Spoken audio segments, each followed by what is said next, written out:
नमस्कार, मी विलास बडे. न्यूज 18 लोकमतच्या या बुलेटिनमध्ये आपल्या सगळ्यांचं स्वागत. पुढच्या अर्ध्या तासात आपण बघणार आहोत दिवसभरातल्या महत्त्वाच्या घडामोडींचा वेगवान आढावा.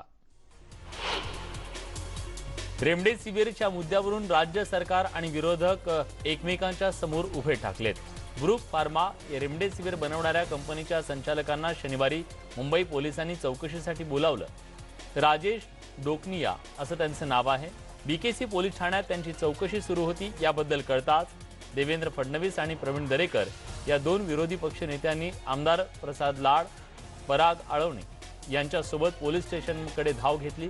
फडणवीसांच्या हस्तक्षेपानंतर डोकनिया यांना पोलिसांनी सोडलं. रेमडेसिवीरचा मोठा साठा मुंबईत आहे असं आम्हाला कळलं, म्हणून डोकनिया यांना चौकशीसाठी बोलावलं असं पोलिसांचं म्हणणं आहे. रेमडेसिवीरचा साठा हा भाजपनं कंपनीकडून मागवलेल्या रेमडेसिवीरचा होता अशी माहिती विधानसभेचे विरोधी पक्षनेते देवेंद्र फडणवीसांनी दिली. आम्ही जनतेसाठी हा साठा मागवला होता, तो आम्ही सरकारकडे सुपूर्द करणार होतो आणि म्हणूनच सत्ताधारी त्याचं राजकारण करतायत असा आरोपही फडणवीसांनी केला.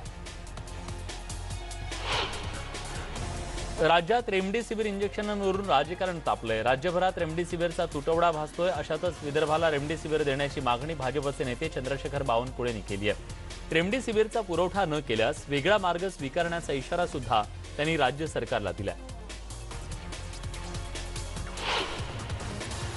राज्यात कोरोनाची स्थिती गंभीर असून अपयश झाकण्यासाठीच राज्य सरकार केंद्रावर सातत्यानं आरोप करत असल्याची टीका भाजपचे नेते सुधीर मुनगंटीवार यांनी केली आहे. मंत्री खोटी आकडेवारी सादर करत असून नियोजनाचा अभाव असल्याचा आरोप त्यांनी केलाय. राज्यात कोविडची परिस्थिती चिंताजनक आहे. एकत्रितपणे या मार्गावर काम करण्याची आवश्यकता आहे. देशातील प्रत्येक 3 मृत्यूमागे 1 मृत्यू राज्यात आहे. पंतप्रधानांनी या संदर्भात राज्यात सगळ्यात मोठी मदत केली. 14 एप्रिलपर्यंत 1,29,00,000 लसी दिल्याचं सुद्धा मुनगंटीवार म्हणाले. येत्या 2 दिवसात राज्यात रेमडेसिवीरचा पुरवठा सुरळीत करा, अन्यथा मातोश्रीवर मोर्चा काढण्याचा इशारा सदाभाऊ खोत यांनी दिलाय. 2 दिवसात राज्यात रेमडेसिवीरचा पुरवठा सुरळीत झाला नाही तर 20 तारखेला मातोश्रीवर मोर्चा काढणार असल्याचा इशारा त्यांनी दिल्यानं एकच खळबळ उडाली. मुख्यमंत्री उद्धव ठाकरे यांनी काँग्रेस प्रदेशाध्यक्ष नाना पटोले यांनी त्यांना एक पत्र लिहिलेलं आहे. रेमडेसिवीर इंजेक्शनच्या साठा प्रकरणी संपूर्ण चौकशी करून नेमकं काय झालं त्यातलं सत्य जनतेच्या समोर आणावं अशी मागणी नाना पटोलेंनी मुख्यमंत्र्यांकडे केली आहे. संचारबंदीच्या दरम्यान फडणवीस आणि दरेकरांनी शनिवारी पोलीस स्टेशनमध्ये गर्दी केली. विरोधी पक्षनेत्यांची ही भूमिका चुकीची असल्याचंही त्यांनी म्हटलं. ब्रुक्स फार्माच्या संचालकाची देवेंद्र फडणवीस वकिली का करतायत असा सवाल नवाब मलिक यांनी उपस्थित केलाय. यावेळी नवाब मलिकांनी विरोधकांवर जोरदार निशाणा साधला. दरम्यान नवाब मलिकांना विधान परिषदेचे विरोधी पक्षनेते प्रवीण दरेकरांनी सुद्धा जशास तसं प्रत्युत्तर दिलंय. जे सरकारला जमलं नाही ते फडणवीसांनी करून दाखवलं अशा शब्दात दरेकरांनी प्रत्युत्तर दिलंय. स्वतःच्या अकार्यक्षमतेवर पांघरुण घालण्यासाठीच नवाब मलिक भाजपवर आरोप करत आहेत अशी टीका भाजपचे विधान परिषदेचे आमदार गोपीचंद पडळकर यांनी केली आहे. नवाब मलिक हे गोंदियाचे पालकमंत्री आहेत. इथल्या रुग्णालयात 15 रुग्णांचा मृत्यू झाल्याची आठवण त्यांनी करून दिली. बुलढाण्याचे शिवसेनेचे आमदार संजय गायकवाड यांनी अतिशय वादग्रस्त असं विधान केलंय. विरोधी पक्षनेते देवेंद्र फडणवीसांवर टीका करताना गायकवाड यांनी पातळी सोडल्याचं पाहायला मिळालंय. फडणवीसांवर टीका करताना कोरोनावरून राजकारण न करण्याचा इशारा त्यांनी दिला. यावेळी संजय गायकवाड यांनी अत्यंत अश्लाघ्य शब्दात फडणवीसांना लक्ष्य केलंय. दरम्यान गायकवाड यांच्या वादग्रस्त वक्तव्यानंतर नव्या वादाला तोंड फुटण्याची शक्यता आहे. सोलापूरचे पालकमंत्री दत्तात्रय भरणे 20 दिवसानंतर जिल्ह्यात परतले. दरम्यान आचारसंहितेमुळे न आल्याची त्यांनी सबब नागरिकांना दिली. कोरोनाचा गंभीर काळ असून सुद्धा या काळात आचारसंहिता मागे घेण्यासाठी निवडणूक आयोगाला आपण पत्र पाठवणार असल्याचं सुद्धा आता भरणे म्हणतात. मुंबई महानगरपालिकेनं होम आयसोलेशनसाठीच्या नव्या गाईडलाईन जारी केल्यात. मी जबाबदार या मथळ्याखाली या गाईडलाईन जारी करण्यात आल्यात. कोरोना रुग्णांनी घराच्या वेगवेगळ्या खोलीत राहण्याच्या सूचना करण्यात आल्या. तसंच 95% अधिक ऑक्सिजन सॅच्युरेशन असल्यास काळजी घेण्याच्या सूचना सुद्धा देण्यात आल्या. मुंबईच्या ऑक्सिजन तुटवड्याबद्दल मुख्यमंत्री उद्धव ठाकरे यांनी शनिवारी आढावा बैठक घेतली अशी माहिती महापौर किशोरी पेडणेकरांनी दिली आहे. शनिवारी झालेल्या बैठकीनंतर मुंबईतल्या भाभा शताब्दी रुग्णालयाला गरजेनुसार ऑक्सिजनचा पुरवठा केल्याचं महापौरांनी सांगितलं. तसंच येत्या 2 दिवसात संपूर्ण मुंबईत ऑक्सिजनचा पुरवठा सुरळीत होईल असं आश्वासन सुद्धा महापौरांनी दिलं. लॉकडाऊन घोषित करण्यात आल्यानंतर सुद्धा अत्यावश्यक सेवा देणाऱ्या वाहनांसोबत इतरही अनेक वाहनं बाहेर पडत आहेत. या पार्श्वभूमीवर मुंबई पोलिसांच्या कलर स्टिकर मोहिमेला आता सुरुवात झाली आहे. मुंबईत अत्यावश्यक सेवा देणाऱ्या वाहनांना आता 3 रंगाचे स्टिकर लावण्यात येणार आहेत. परिमंडळ 7चे उपायुक्त प्रशांत कदम यांनी स्वतः मुंबईचं प्रवेशद्वार असलेल्या मुलुंड टोल नाक्यावर या मोहिमेला सुरुवात केली. प्रत्येक वाहन तपासून त्यांना हे स्टिकर लावलं जात आहे. पुण्यातील शिवाजीनगर भागात एका लॅबमध्ये कोरोनाचे बनावट रिपोर्ट बनवणाऱ्या दोघांना डेक्कन पोलिसांनी अटक केली आहे. आतापर्यंत अनेकांना या लॅबमधून खोटे रिपोर्ट देण्यात आले. या प्रकरणी पोलिसांनी लॅबमधील सागर हांडे आणि दयानंद खराटे या दोघांना अटक केली आहे. लॅबच्या अशा प्रकारामुळे अनेकांचे जीव धोक्यात येण्याची भीती आहे.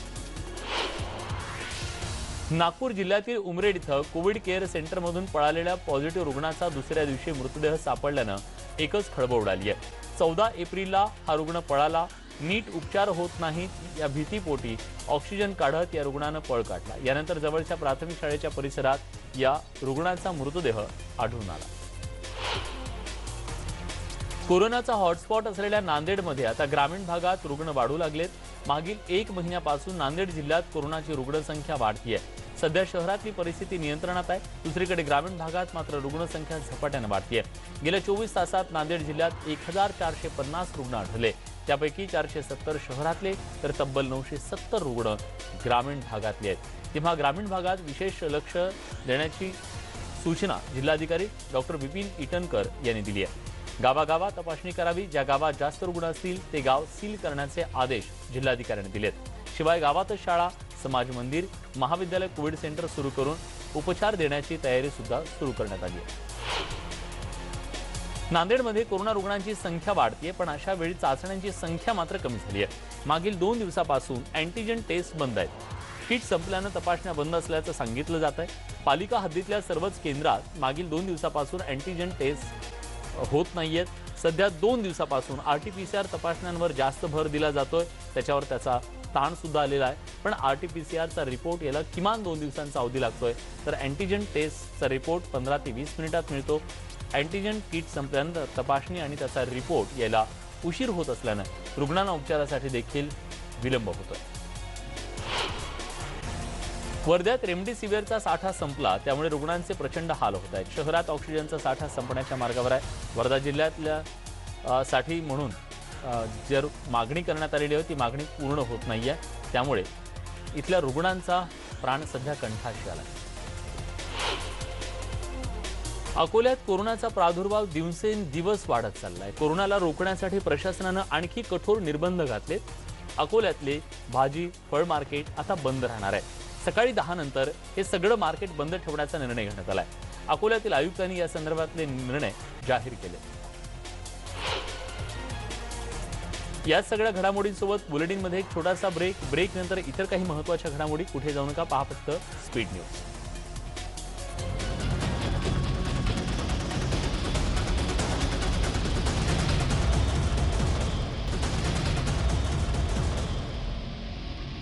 ब्रेक नंतर तुमचं पुन्हा एकदा स्वागत. बघूयात इतर काही महत्त्वाच्या घडामोडींचा वेगवान आढावा. भुसावळ शहरात कोरोनाचा कहर वाढत असला तरी विनाकारण बाहेर फिरणाऱ्यांचं प्रमाण काही कमी होत नाहीये. अशा उपद्रवींचा बंदोबस्त करण्यासाठी पोलीस आणि पालिका प्रशासन ॲक्शन मोडवर आहे. त्यांनी विनाकारण बाहेर फिरणाऱ्यांची सक्तीनं कोरोना चाचणी सुरू केली आहे. तर विनाकारण फिरणाऱ्या 661 नागरिकांकडून 1 लाखांचा दंड सुद्धा वसूल करण्यात आलाय. वाशिम जिल्ह्यात कोरोना रुग्णांची संख्या दिवसेंदिवस वाढत चालली आहे. जिल्ह्यात एकूण 33 हॉटस्पॉट असून त्यापैकी 18 तर ग्रामीण भागातले हॉटस्पॉट आहेत. या आठवड्यात जिल्ह्यातील गोवर्धन इथं 642, शेलगाव बोंदाडे इथं 116, उकळीपेन इथे 105 कोरोना बाधित आढळून आल्यानं ग्रामीण भागात चिंतेचं वातावरण आहे. ज्या गावात कोरोना रुग्ण आढळून आले ती गावं प्रशासनाकडून सील करण्यात आली आहे.